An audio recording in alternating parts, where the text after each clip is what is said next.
Welcome to Inside Casting on VCN. I am casting director and author Sharon Bialy. My actual start was in commercials, and I freelanced for about 4 different casting directors, which was very unusual. Ava Shevitt, Ellen Blake, Pam Sparks, Paul Ventura. And at that time, everybody did commercials, even if they did movies and television. And I really met a lot of the town, and I was from the theater and bumped into Rick Pagano and said, since we both love the theater, we should work together. And he ended up giving my number to a casting director who was using his office while he was going on his honeymoon. So I came over to start as the casting assistant on a movie called Blue Velvet by David Lynch. And that was my start. I have a particular bias, and a good one, towards actors who were trained in the theater. Because that is my background, it's something I look for. But I find that the actors who have training in the theater know how to handle language, know how to handle dialogue, they know how to turn a phrase, and all of these are important in many of the shows that I work with. And although television and film are visual medium, there's still a lot in the spoken dialogue, and 9 times out of 10, the person with theater training will really make the choices that bring the words to life. And I think one of the reasons you see so many British actors coming over here and being so successful is because they're all theater trained, and that's just a part of their background. And when they start competing against some of the actors in this country that have no training, they'll often win out.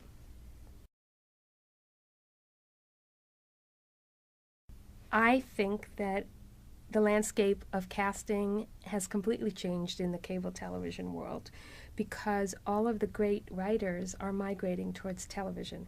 I think 20 years from now, 30 years from now, they'll look back on this decade as the golden age of cable television. And as the writers and the showrunners come to that arena, so do the actors follow, because good material draws on people. And you used to see people go from television to film, and now you see people go from film to television. Even myself, I started in commercials, then I went to feature films, and then I went into television. And actors will follow great writing, and the shows, you know, on cable will take chances, often that films can't do anymore. You see the tentpole movies and the feature films.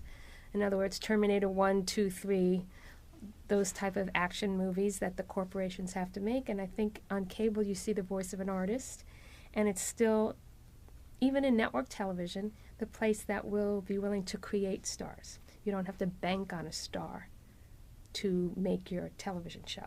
You will see film actors come to do either a long guest star arc on a television show or be interested in doing a limited run series.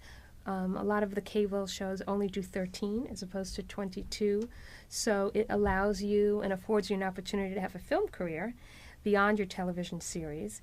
If your television series is a hit worldwide, Mad Men, The Walking Dead, it affords you more recognizability in the film world as well. So what used to be, oh, you can't do television and be a film actor, just look at Bryan Cranston or John Hamm. You know, you now get on a hit cable show, and it expands your feature film opportunities to a great degree.